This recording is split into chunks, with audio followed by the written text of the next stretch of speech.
Friedrich Nietzsche Collection, Beyond Good and Evil, Thus Spoke Zarathustra and the Antichrist, written by Friedrich Nietzsche, narrated by Drake Johnson.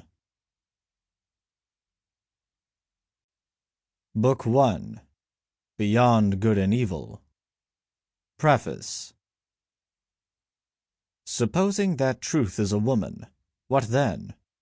Is there not ground for suspecting that all philosophers, insofar as they have been dogmatists, have failed to understand women? That the terrible seriousness and clumsy importunity with which they have usually paid their addresses to truth have been unskilled and unseemly methods for winning a woman?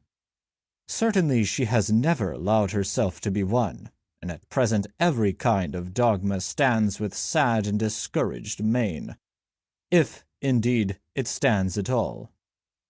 For there are scoffers who maintain that it has fallen, that all dogma lies on the ground, nay, more, that it is at its last gasp.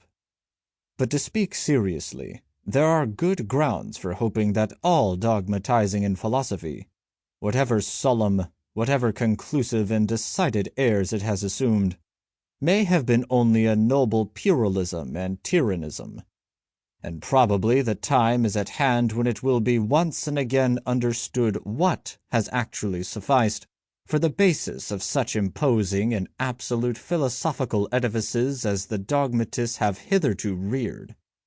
Perhaps some popular superstition of immemorial time, such as the soul superstition, which, in the form of subject and ego superstition, has not yet ceased doing mischief. Perhaps some play upon words, a deception on the part of grammar, or an audacious generalization of very restricted, very personal, very human, all too human facts. The philosophy of the dogmatists, it is to be hoped, was only a promise for thousands of years afterwards, as was astrology in still earlier times, in the service of which probably more labor, gold, acuteness, and patience have been spent on than any actual science hitherto. We owe to it and to its super-terrestrial pretensions in Asia and Egypt the grand style of architecture. It seems that in order to inscribe themselves upon the heart of humanity with everlasting claims, all great things have first to wander about the earth as enormous and awe-inspiring caricatures. Dogmatic philosophy has been a caricature of this kind, for instance, the Vedanta doctrine in Asia and Platonism in Europe.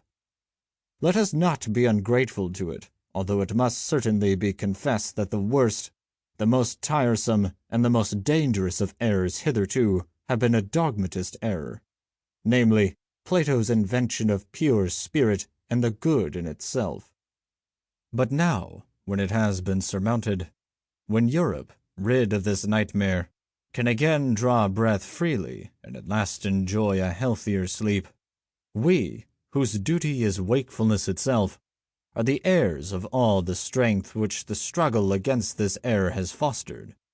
It amounted to the very inversion of truth, and the denial of the perspective, the fundamental condition of life, to speak of the spirit and the good as Plato spoke of them.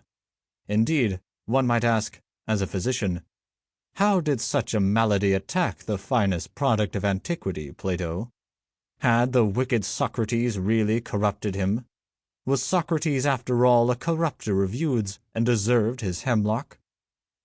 But the struggle against Plato, or, to speak plainer, for the people, the struggle against the ecclesiastical oppression of millenniums of Christianity, for Christianity is Platonism for the people, produced in Europe a magnificent tension of soul, which has had not yet existed anywhere previously.